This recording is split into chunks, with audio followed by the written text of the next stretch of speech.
What's good, everybody? Hope all is well on this Tuesday evening. Another great day. Looking forward to Buckeye football this weekend and some recruiting news. We're going to talk about it. Please hit that like button if you have not already. If you have not subscribed, please go ahead and click that subscribe button. Hit that bell so that you get notifications when we go live on all of your devices. All right. So listen, we got some good stuff buzzing, man. We got recruit yesterday who committed. We got another one that committed today, and we got some really good um, insight on another potential big fish we're going to discuss. Can't wait. Also, remember when you send those wonderful super chats, remember it helps to go towards the Pay It Forward, which is our military and our first responders. You know we're going to look out for them because they always look out for us. You know the drill. Nevada Buck, what's up, sir? How you doing this good, fine Tuesday evening? I'm doing great, man. It's exciting days, exciting times around Ohio State football. That's for sure. Lots going on. Recruiting starting to pick up, and as we talked about last night, when somebody goes down in college football, there's always an opportunity. It's like Yeah. the law of an equal and opposite reaction, and there's some stuff going on in Penn State, and that could result in some stuff going on in Ohio State, and so very exciting times for the Buckeyes for sure. Yeah, definitely. I mean, it's just what it is, man. I mean, I don't. How can I put it? I definitely don't feel sorry for Penn State or for James Franklin. Like you said, he's Scrooge McDuck. He's swimming in the money. Like Ryan Day said today when he was asked, he'll land on his feet. He's a good coach. He'll go somewhere. I mean, he's perfectly fine. But now it's just like a frenzy. And Ohio State, we told y'all yesterday, they're in on these recruits, some of these commits for Penn State. And it's a feeding frenzy right now, and Ohio State is in it. And like I said, recruiting was kind of quiet. The season starting, but now things are definitely percolating and bubbling. And so I'm super excited. So Nevada, I'll kick it to you, man. Let's talk about it, about the potential number one running back in the country coming to Ohio State. Let's do the reveal. Well, you have to understand that we'll kind of give you a little bit of background. Ohio State did not really go after a premier running back in the 2026 class. Yeah. And that means Savion Hyder is a guy that I mean they didn't meet his demands. I don't know whether you want to call that cooled, whether you want to say stepped out, dropped out of the negotiation, whatever it is, however you want to characterize it. Ohio State was not going to reach for a premier running back in 2026. A lot of that was based upon the guys that they landed in 2025, specifically Bo Jackson and Trevor Rogers. Felt really good about those guys.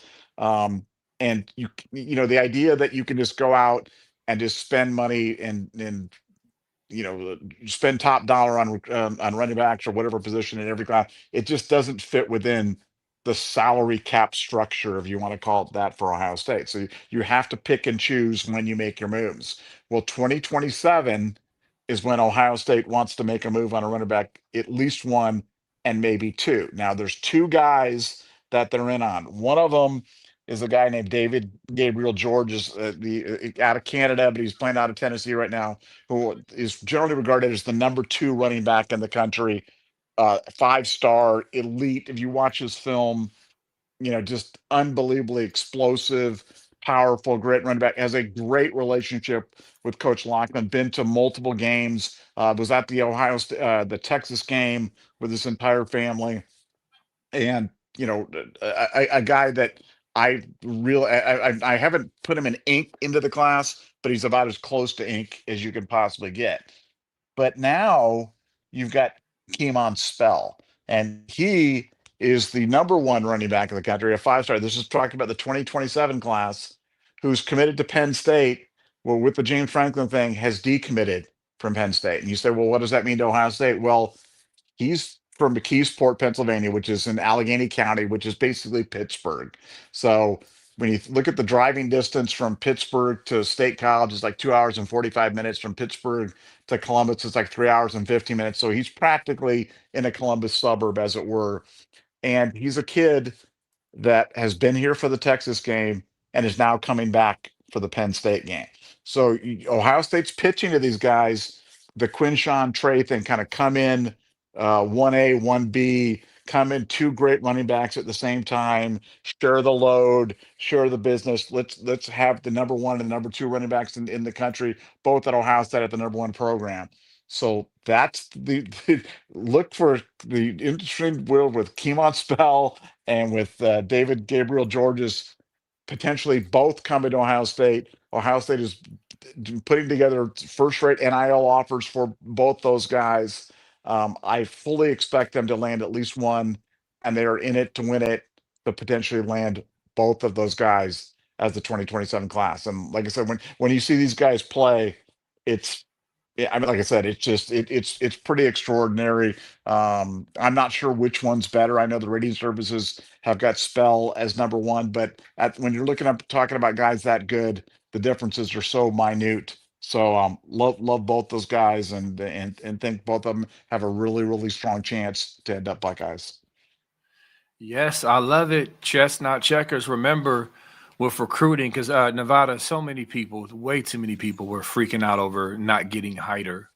And, Hyder's a good player, but, it's, you got to see from the vision of the coaches and the staff. Okay, like Nevada said, we have to. And the other thing, Nevada, I think people are still trying to wrap their heads around the new NIL world and like you said, the so-called salary cap and how much money you got to go around and what makes more sense. So the logic is, why break the bank on Hyder for 2026 when you have Bo Jackson, who's a dog, who at that time during the recruitment, nobody knew how much of a dog he was. Now, we were high on him. I loved his film. I thought he was going to be really good. But a lot of people, a high running back, 4-star, he might be good, but he didn't have the sexy 5 stars. And so now you see Bo Jackson. You see why the staff is not. I'm not about to drop this bag on Hyder, and we got Turbo and Bo Jackson, and we got these kids in 2027. I'm saying this to say, when you're approaching recruiting, understand you got to see the entire picture. Okay. Because I mean, look, even with the portal, Nevada, getting a guy like Ethan and Philip Daniels, one is going to be depth, one is a starter. And instead of paying all this money to David Sanders at Tennessee, you know what I'm saying? It's just like, what makes more sense? What's better? Chess, not checkers. So I just wanted to kind of lay that out. But yeah, I'm excited about the potential of this for sure. I mean, listen, I'm not crying for nobody. Nick Saban banged out from Alabama, right? And guess what? Julian Sayans people called us. He hit us up. Hey, I need somewhere to come. You're the next destination. And obviously Caleb Downs. So it is what it is. And now we're going to benefit from it. And I'm excited about it. I love it. You know, I don't know. I don't feel bad. I mean, maybe you feel bad for Penn State fans, but not really. This is college football, Nevada. And I'm just happy that we're able to step in and swoop these boys up. Well, I was excited. Spell's a guy that, when he committed to Penn State, being a kid from Pennsylvania, you're hoping. I mean, communication still kind of stayed on, but seemed like pretty loyal.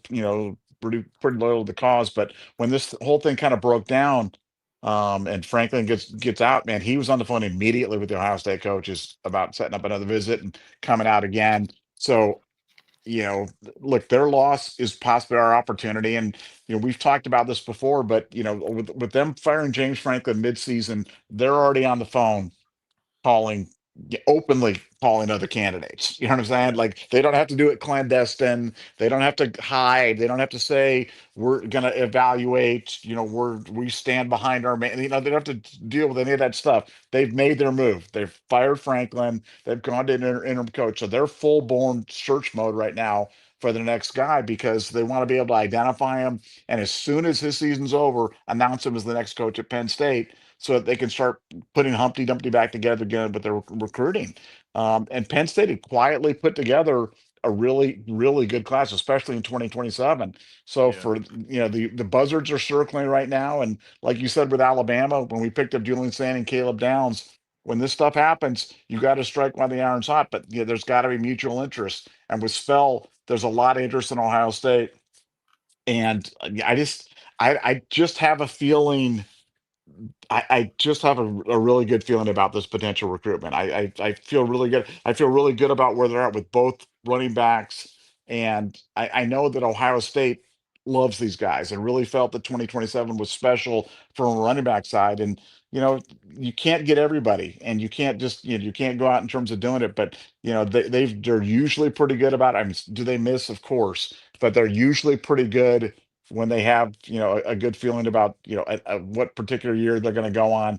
And 2027 for running backs is the one that they're really going to go all in on. And man, you got two of the very best, with a ton of interest in Ohio State. And Spell was, now he was going to go to Penn State if Franklin stayed around, but with him gone, man, it's anybody's guess right now, and Ohio State's got as good a chance as anybody and better than most. So I'm excited about it, and I'm excited about every recruit.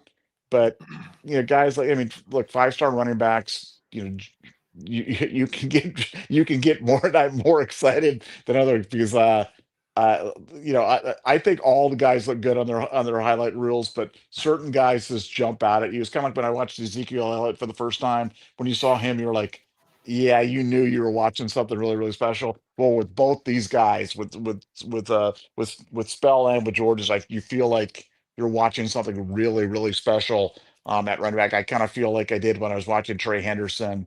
But hey, Quinshon Judkins was a 3-star coming out of high school, so who the heck knows? But these guys are both really good. Both have a really high level of interest in Ohio State, and I just love the way that Ohio State's being so aggressive in terms of pursuing this stuff. And with the Ohio State brand being as strong as it is, you're not going to have anybody who's not super excited about getting a call from Ohio State, and both these kids certainly are. For sure. And I'm gonna pull up David Gabriel George's highlights in a second, but just wanted to touch on something. First of all, let me show the boy Ryan Day pulling up to State College. You know what I'm saying? Like, come on in, fellas. And I'm showing this first because, real quick, I don't know if you heard the little bit from Heather Dinich, Nevada, but this chick, she was on with McAfee and AJ Hawk, and she was basically saying nothing is out of the question. Penn State has money, and she said if Ryan Day isn't happy in Columbus at the end of the season, Penn State will make a call, and stuff like that. And I was just thinking to myself, like, are you insane? Like, I could see you mentioning him if this was like a step up, from like to oh, you're going up to Penn State. Come on, man. Like, it's not happening, never happening. And so it's just funny that she would say that. But I just wanted to throw that out there. I don't know if you saw that or not, Nevada. Well, I mean, see, here's the thing. I understand the internet in 2025, and I understand social media. You want to be provocative, you want to promote Right. clicks, but you don't want to just promote stuff or put stuff out there that's just ridiculous, that has absolutely no chance of happening. And that has absolutely no chance of happening. The idea that Ryan would take a demotion at the end of the year, what I'm saying? Like he's worked his Right. way down the ladder of success. You know what I'm saying? Like his next stop would be like Moeller High School in Cincinnati or something like that. I mean, come on, like, I mean, Heather, please. I'd like to Yeah. say she's just another pretty face, something, but she's not even a pretty face. But I don't want to be catty. It's like meow. I don't want to be catty, but I mean, but that's such a bad take. B. I mean, come on, man. Like, let's get through. I mean, do I think that Ryan could potentially go to an NFL team? Yeah, I always believe that. You know what I'm saying? That when the New England Patriots, if the Patriots and Bob Kraft called and said, "Hey, we want you to be the next coach of the New England Patriots," would he listen to that? Yeah. I mean, he's right there, but Penn State? Are you kidding me? Stop it. Like, stop it. Yeah, that ain't gonna happen anytime soon. And yeah, Ryan, look, Ryan's the king of Columbus right now, dude. What I'm saying? Now I Yeah. understand you're only as good as you are until your next loss, but yeah, he's pretty special. But speaking of special, look, I like watching that kid run, man. I'm telling you what, he's he's fun. He's a thoroughbred, man. That's for sure. Yeah. And so I wanted to bring this up, his highlights, because He's a dog too. Again, man, like, we just gotta. It's funny, Nevada. People in their minds are conditioned to just literally stargaze. If the star is higher, they'll just assume that the kid is just way better. Or no, this kid is a dog too. I wanted to say that. Now, the other thing is, now listen, I know a part of Spell, he's from PA, but I'm sure in his recruitment it was pitched to him about the two back system Penn State runs, and they both get carries.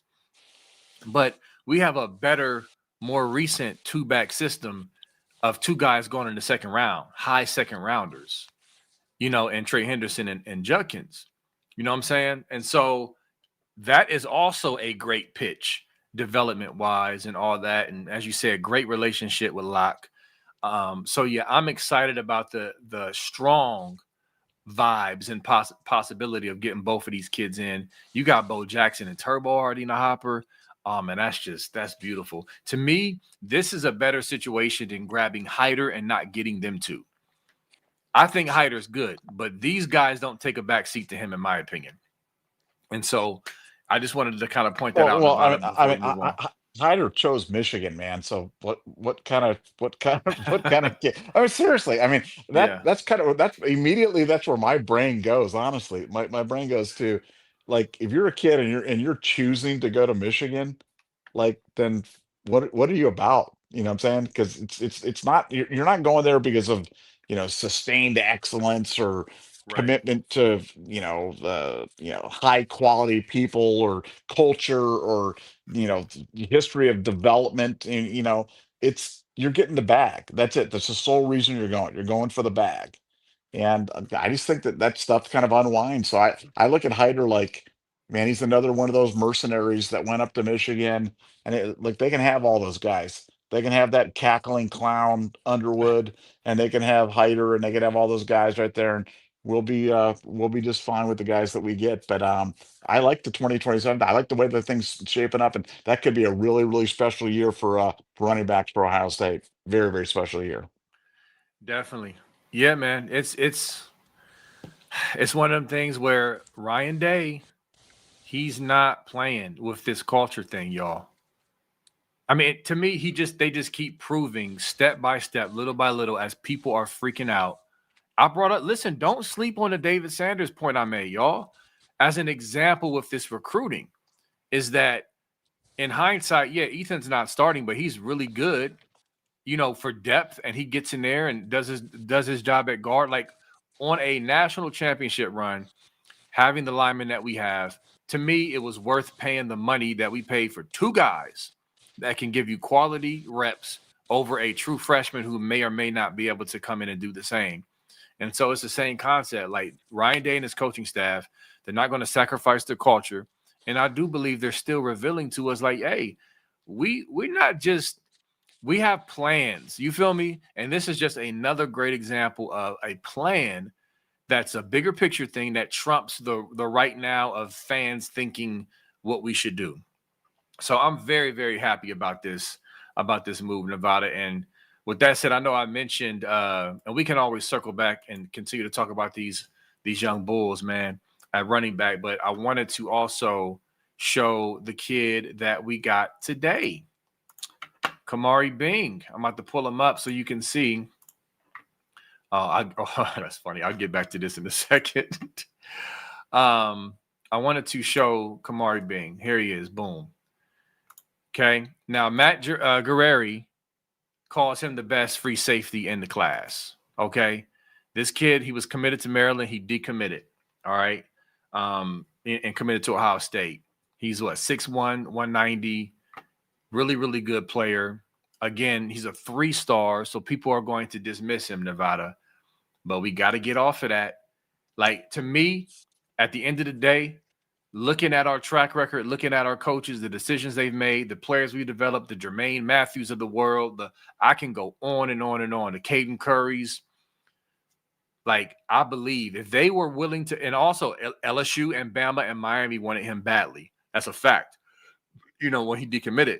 So this kid is nice. He's underranked, and he's now a Buckeye, and I'm very happy about it, Nevada. Yeah, no, no. I mean, look, everybody was in on this kid. all the big boys want. So I don't give a hoot about the ratings. I mean, the idea. Well, you just have to ask yourself this: do you believe that, given where Ohio State's standing right now with their roster, with their talent, with what we have, that we're reaching? Let me just ask you that question. Do you believe that Ohio State has a need to reach for a player like this at this point in time? Yeah, exactly. Good point. I mean, it's obviously it's kind of preposterous to think that, right? So if they're going on a kid after seeing his how he's playing his senior year, it's going as hard as he is, and everybody else is going on him, what does that tell you? So either there's only one of two things can be true. Either the rating service have it right, and Ohio State is panicking and going for just any kid that they can find out there, or the kid's underrated, like Bradley Roby was, being a 3-star that was committed to Vanderbilt, blah blah blah blah blah, and the rest is Yeah. history.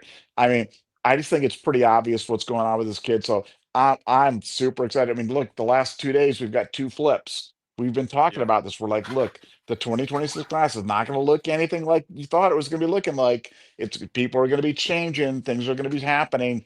Well, we just had two happen in the last 2 days, and there's more to come. Ohio State's working at it.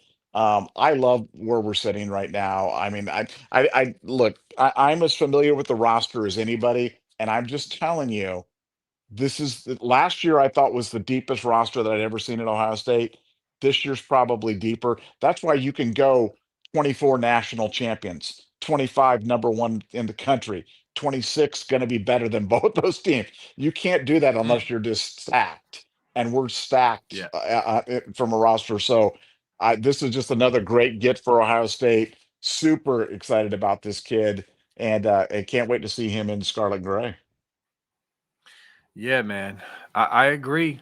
Listen, I just love kind of shining the light on things, man, and just bring a perspective.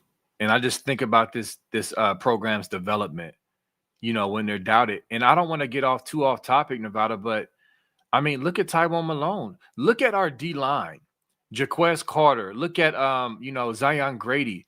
These guys who are just popping already. Tyrone Malone, he transitioned from baseball to football, but he's coming along now. He looked really good against Illinois. And so I'm saying that to say Ohio State identifying talent, whether it be the portal or whether it be just recruiting. It's like, how many times are we going to, and listen, they're human beings. They're not perfect. I'm not saying we've batted 1,000, but shoot, we've done way better than, we've had guys hit more than not hit, is my point. And so and that's why I just don't be tripping, man. Like, and I'm saying that because Nevada, people really, really freak out. Oh, it's a 3-star. We're getting all these 3-stars, and they get depressed and they see the shiny 5 stars over there. And like you said, the key thing you hit on, Nevada, to me, this really just settles it. Logically, do you really think we are hurting? What? Explain to me logically why we would need to reach. That's a great question. It's just, hey, this kid is a dog. We have our own evaluation. 3-star, please. He's a 4 or 5-star in our eyes, type of thing. So, anyway, without going on and on, I'm very excited about these pickups. Landry Breed yesterday, and then Kamari Bing today. Again, we got more coming. And if you just love stars, we got those coming too. I'll say this, Nevada, before I end my rant, with this circle in the block and all this other stuff. Come on, Walmack family. Come on now, Auburn and you freeze. I don't know. I don't know. I mean, there's still time. Ink has not hit the pen. Has not hit the paper yet. Walmart family, and so I'm just sending it out there. You know what I'm saying? But anyway, Nevada, anything on that? Yeah, no, I mean, look, conversations are continuing there. Conversations are continuing with Luke Waffle, but I'm not going to sweat it over any singular recruit right now, because we're the big dogs of college football. I mean, we are, and that's not a Nevada thing. That's not a B Moses thing. That's not a Buckeye scoop. That's a general consensus of everybody. I mean, when you hear it from the national pundits, from the Josh Payne, from the leaders, and they're like, hey, look, I mean, Ohio State pretty much is the gold standard right now. I mean, that's where we're at. And, Yeah. from a recruiting standpoint, Um, why would you? Yeah, I just asked. I asked. It's kind of a rhetorical question, but why would anybody think that Ohio State's struggling in recruiting? You know what I'm saying? Like we've got the strongest brand. We just put 14 guys in the league. Every Sunday seems to be like another commercial for Ohio State wide receivers, where I've never seen anything like it. Where these guys are, and you're an Ohio State wide receiver, and you're going to guarantee yourself, 40 to 50 million dollars a year in the NFL, kind of going forward. Um, and and by the way, yeah, we're the defending national champions and number one again. So it's it's nice to see a plan kind of come together like Ryan's done. It's nice to see, his commitment to education with the perfect APR, competitive NIL, development, over to the bag, in a real family type of atmosphere. Let's say what is a very spiritual one as well. You know what I'm saying? Yeah. There's a real commitment there to spirituality on the team, that you don't see with every team. So, I think for Ohio State, it's just it's a program that you can really be proud of. And I know with college football's undergone so many changes that college football isn't the same, in terms of the expanded playoff, in terms of the transfer portal, in terms of NIL, in terms of just the freedom of movement, the different things, kind of the semi professionalization of the sport. But at the end of the day, college football is about how you feel about being a fan. It's how do you feel, how do you identify with the thing, whether it be geographically, or did you go there, or did you just grow up rooting, or whatever it is, but how do you feel about that program? And man, as a fan of Ohio State, how can you be any prouder to be a fan than we are to be Buckeyes? You know what I'm saying? Like that's just like, and I'm not saying it hasn't always been that way, but it was harder when you're going 9-3 every Right. year. And I still wore my gear, and I still was proud, and I still never bowed down to the Michigan guys. But it was harder. And we talked about last night about how it would be like to be a Purdue fan, or be born into the you know Iowa fan thing, or Maryland, or what, you know what I'm saying? Like it'd be Brutal. awful. Yeah, it'd be brutal. But we're blessed to be Buckeyes. We got it going on, and Ohio State's really cooking. I think it's just, I don't think it's a question of how, if this class is going to be good or not. It's just a question of how good. And it's Yeah. not a question of how many stars we're going to, it's just how many of the 5 stars are we going to get? How high can we possibly go with the class, given our salary cap restrictions and our availability restrictions. So I'm excited about it. I'm excited about how this 2026 class is going together. But the last 2 days have been really good because, like I said, Landry Breed, Kamari Bing, both really good gets from the decommitment pile, and that makes me super excited about the future for sure. Yes, it does, man. I'm excited as well. I mean, again, we're blessed. We're 6-0. We look at the schedule, and it's shaping out to be very favorable. A part of that is because this team is better than a lot of people thought they were going to be. I was optimistic. Again, my goal or my expectation this season was we're going to beat Michigan. We're going up to Ann Arbor. We're going to right that wrong, and we'll make the playoffs, Big Ten championship. Like make the playoffs and then see what happens. And so now that we have a good read on the landscape, it's just like the sky is the limit this year. There's no looking to 2026, although it's going to be an awesome year. To just alone off of JJ Smith and your boy Chris Henry Jr. lined up together on the same field is just an otherworldly thought, and that's just one recruit, like of many. But that specific combination with Julian saying, and then Bo Jackson in the backfield is scary. But here we are in 2025, and we are in a real position to run this back, y'all. And I'm saying that with confidence, understanding more games have to be played. I'm saying this in confidence because we've been doing this for a long time. I've been following a lot of Ohio State teams, and you can get a read and a sense on if there's leaks, if there's inconsistency of you know just the culture or whatever sustainability. For example, 2015, that year, with all that talent we had, I wasn't confident because it was so rocky. Even with all that talent, it was still like, eh. And then we saw it rear its ugly head with Michigan State. The point is, this culture, this team, these leaders, and then you look at the landscape and the fact that we have not got to the ceiling of where we want to be with Julian Sand is still growing. The offense is still growing. I know some people are panicking, Nevada, on Twitter about the offense, and probably because of how Ryan Day answered a question today in the press conference, which I think is being read into a little bit too much. Which answer was that? Which answer do you think freaked people out? So the answer, he was asked about the 12 and the heavy tight end personnel, the heavy looks, Right. and so his answer to me was basically what we've been saying. I know I've hit on it. I think it was a super chat, and I was basically saying that they feel like down the line there is a lot they can do out of that set, out of those sets, those heavy looks with their multiple tight ends. And one thing he said, now that we're halfway through the season, we can see the strengths and weaknesses of what our guys can do good and what they can't do good. And then, because here's the thing I think people missed, because people just took it as, they're just going to keep just banging their head against the wall. I didn't take it that way. When Ryan Day says something, I've learned he means it. And basically he was saying, we've got a half a season assessing what we've been doing with this. We feel like there's a lot we can do down the line.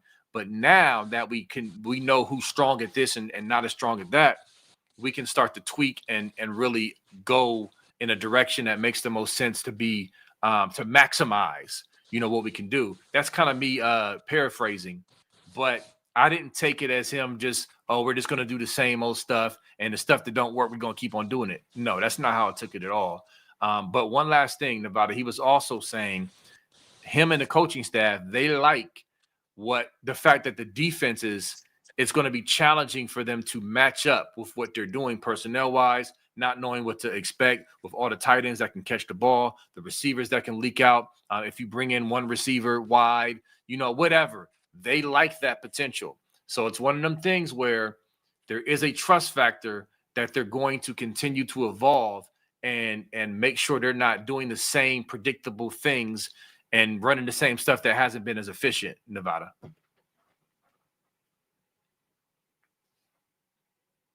You there, brother? I hope I didn't lose you. And I hope you heard my rant, because I was trying my best to explain. Just chime back in whenever you get back in, brother. But that's how I took it with Ryan Day. I didn't see him as saying, we're just going to do the same old stuff. And, no, I didn't take it that way at all. So let's see. Nevada, you there? I am here. All right. Did you hear any of my rant? I heard 99.999% of your rant. Okay. Cool. Yeah. So that's pretty much the gist of what.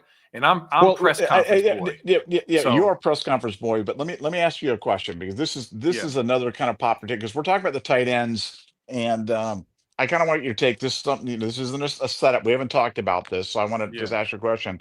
But there seems to be like a thing kind of because I noticed this a lot on social media and stuff, that somehow that like Max Clare has been like a disappointment. That Max Clare's not very good. He's not a very good blocker. They talk about that all the time, that he's not a good blocker and he's just a guy and this and that. And I'm like, man, I'm excited about Max Clare. I'm seeing Max Clare take a more active role every week. He seems like he's like improving in leaps and bounds in terms of the stuff. And I was just wondering if maybe I was like alone on an island on this, or that's a popular take or whatever it was. But kind of what's your view on Max Clare and his development and his path at Ohio State? Man, I love what he's done. Again, you just said development and path. It's just, again, like I get frustrated because I think too many fans have tunnel vision and they just don't see the big picture. I see the progression. I mean, since he dropped that first ball against Texas, he's been steady climbing. They've been working him in more. His blocking hasn't been perfect. He's had some moments where he's whiffed, but he's also had some moments where he's done a good job. And he's not trash at blocking. He's solid. He's at Purdue, he was a solid blocker. I'm not saying he was like, Jeff Hireman, minus the Michigan State game, with Braxton. But you know what I mean. I'm excited about Max Clare because he has great hands. He has a great size, catch radius. He's been a great blanket to throw to. When saying needs to get it out to him, and guys are covered. Like, what do they mean? Like, man, listen, let that boy cook. He's only going to get better and better. We're halfway through the season. You know what I'm saying? Like, I don't understand. I haven't seen that, but that's crazy. That's crazy talk. Well, I mean, didn't he? I mean, how many catches did he have against Illinois? I mean, do you have the Google machine right there checking the Uh, box score right there? yeah, I'll Because I pull it want up. I want to say it was either 4 or 6. I can't remember. It was 4 passes or I six thought it was passes. 6. Yeah, I think it might have been 6 too. But before I say that, I want confirmation from Google because Google always knows on that Yes, stuff. they do. All right. Max Clear. Okay, he had 4. He had 4 Okay, catches for 38 yards, averaging okay, 9.5 yards. okay. But I mean, like to me, like for Ohio State, 4 catches at tight end is a lot. you, Yeah, it is. you know what Shoot, I'm Tate saying? had 4 and Smith had 5. Yeah, He's our exactly. third receiver. He is our third receiver right now. Yeah, I mean, exactly. So I'm looking at it like, man, I'm liking what he's bringing. I like that vertical threat down the seams. I like the fact that he's proves to be he's a reliable outlet, and yeah, I can almost tell with fans when a play happens. You can almost tell immediately people are going to like draw some like great like when he dropped that first pass on the first game against Texas, you knew that he had an uphill battle with Ohio State fans after that because Hmm. they just he can't catch. He's just a guy. He's a terrible blocker. And I'm just like, huh, what? Like I just haven't been noticing that. But no, they do like those multiple tight end sets. Now, what I can tell you from reporting from thing, they are working on new running game concepts this week. They Yeah. are working on new running game concepts this week. So, will they dial those up against Wisconsin? Don't know, but they are working on them. And if Ryan Day's shown anything, they are willing to go long periods of time without showing something and then roll it out because they did it last year in the playoff, where we ran one offense pretty much for 12, 13 games or 12 games rather than went to the playoffs and ran a completely different offense, from a running game perspective. So Yes. I know Ohio State's willing to do that. They've done it before. And I have a sneaking suspicion they're going to start unveiling a little bit more of a diverse attack when it comes to rushing here in the next few weeks. So stay tuned on that. Definitely stay tuned. And remember, y'all, I know some of y'all don't want to hear this, but Ohio State, Coach Day in Ohio State has the luxury of trying some things in games. And like I said, rotating in Padilla. Like some teams they don't have the luxury of trying stuff because they literally are fighting for their lives to win the game. We haven't been doing that outside of the Texas game, which was, hey, really good defense, new quarterback, conservative. Let's do shortest way to win. Every other game has not been a matchup game. Even Washington was not a matchup game. I mean, they had weapons on offense on the road. You had elements that were like, okay, this is serious. We need to take this serious. But I'm saying that to say they've had the luxury to say, you know what? Let's try to see. Let's work this guy in. Let's run this play. Let's execute it. We saw this in practice. Here's the other thing I want to say. They're not just doing stuff just to do it. The coaches have a vision. There's a certain expectation. There's things that they feel like if they can execute these simple things, these sets, that there's so much more they can do to open things up and really maximize things. That's how they're thinking. Okay. So we've had the luxury to try certain things, try running to a certain side. Okay. Let's see how the left side does what versus the right side. Let's bring Padilla in. Let's bring in Ethan. Like they've been doing all that stuff. Ryan Day is very aware. He is very aware of what it takes to win a national championship and what he's going to face down the road. And like Nevada said, we switched it up against Tennessee and throughout the playoff. It's not like we can't. So when I say I'm not freaking out and I have trust in the staff, it's not because I'm just a mindless, I'm just going to whatever the coaches say. No, they have evidence. There's evidence right before us that they're capable, they're able, they've done it. And especially now going through it and hoisting the trophy. Yeah, I mean, I have questions. I'm not saying you can't have questions. and have some concern, like, man, I really hope we get this together. I'm saying with those questions, you can lean on the recency of the evidence. And so that's kind of my pitch to y'all, and the people in Nevada to say, I know we need to see it, but I'm confident we will. Well, like you said, it's not like we haven't seen this before, and the coaches aren't dumb. The coaches are pretty smart guys. They've shown the ability to kind of adapt as they've kind of gone along. And with Ohio State, we've got a lot of different ways to attack, and I think it's going to be what I'm interested in seeing. As much hand wringing as we have about the offense is what the defense does, because the defense has shown a little bit of vulnerability to tempo a little bit. I mean, not a great deal, but a little bit. Um, and our pass rush hasn't quite been where we wanted to be, and it's going to be interesting to see if do they tweak some stuff on that, or what do they do? Because you ask yourself, what do you do? Um, if people are attacking you with tempo, yeah, yeah, how do you deal with that? And I think it's really interesting because when you talk to defensive coordinators about that, they talk about how you've got to go more vanilla, but you got to remember the offenses have got to go more vanilla too, because if they're going that fast, that they're not having a chance to get in there and they're generally sticking with plays that are pretty straightforward, kind of point A to point B kind of plays, running or passing. So there's things that you could do from your defensive side to adjust to it, to kind of anticipate what they're going to do when they're going fast. So I'm as interested in seeing that as I am about the tweaks on the offense, because I think the defense has carried us today, while the offense is kind of figured out, kind of got the training wheels off with Julian Sane and with the young running backs and new play caller and coordinator, etc. But now teams are going to catch up to what we've been doing defensively, and how do you take that next step? How do you take that next evolution for Ohio State defensively?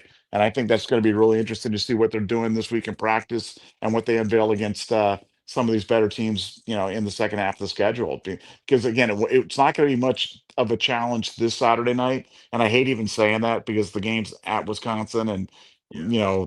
Lord knows we've lost games to weaker opponents than this, but this is a pretty bad Wisconsin team. So I'm hoping we just kind of get out of it without any weirdness, any injuries, in any badness in terms of going on. But I think Ohio State's going to work on things, because you only have 12 games in the regular season to get better. And each one of these games is, it's an opportunity. You're either getting better or you're getting worse. So for me, as excited as I am about watching the defense, or the offense, I'm excited to watch what the defense does, and how they continue to get better, and what they do to get better from a personnel standpoint, from a scheme standpoint, and from attacking standpoint. I No, that to me is kind of the game inside the game. no, that's good. That's good. I'm glad you brought that out because people kind of get lured to sleep because the defense has been so great, but the defense still has tendencies. Even with all the multiple looks and all the things that Matty P throws at you, you still got really, really smart offensive coordinators and staffs that are watching the defense every week. And even though there's different schemes and different variations, there's still some very sticking points. There's principles. Like when you're being scrutinized, you can find something. And so we have to continue to make sure we're breaking our tendencies and staying ahead of the game. And so, as good as they've been, we got to continue to make sure we're doing that. That's a great point with the defense. And Patricia, and that's the beautiful thing. Patricia and Ryan Day know that. And so it's going to be great. So, we got some super chats. We can go ahead and dive into those. All right. So, Joshua Dillon, thanks for the 5. Thanks for being a Scoop Ultra member. Any chances on flipping Tristan Keys, Cedric Morgan, Calvin Russell, or Zion Ely? Feels like we may have a lower class this year, even with a ship.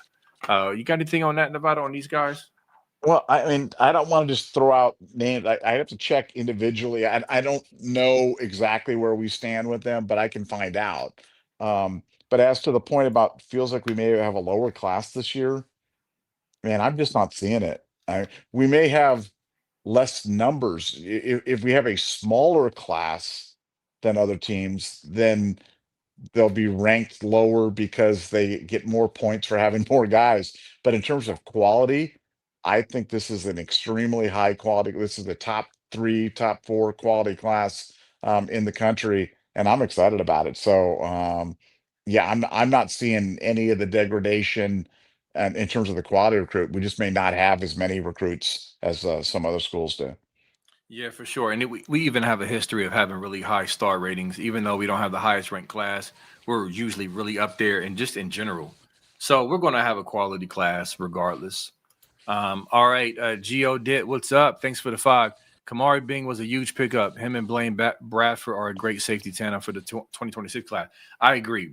Bradford is not talked about enough. He's a dog, absolute dog. And I know you like Bradford a lot, Nevada.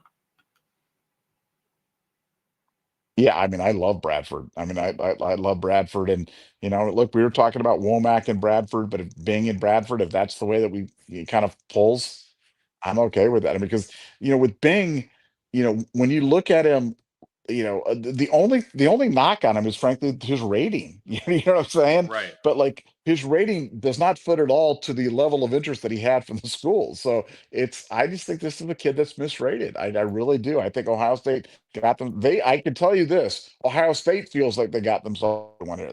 They're excited about it. This was not like, oh, it's Plan B and we got to reach because if we don't find another safety somewhere to come here and play for us, we're gonna be. I mean, Ohio State doesn't do that. That's just No. not part of the program. So we're not Purdue. We're not UCLA, and the program's going to like we're Ohio State, man. We're picking, not recruiting, and they chose Bing. We're excited about getting Bing, and with the level of excitement from everybody else, from Alabama and Georgia and Florida State and Florida. I mean, everybody else wanted this kid, and we got him.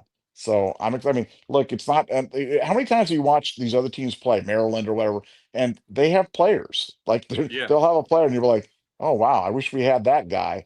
Well, Bing's one of those guys. Had he gone to Maryland, we'd be like, wow, I wish we had that guy. But now we got him. He flipped to the Buckeyes. Super excited about him. Really, really, really good get. That's a great point, man. It's funny you brought that up, Nevada, because I've been watching Maryland, and they've been losing some close games.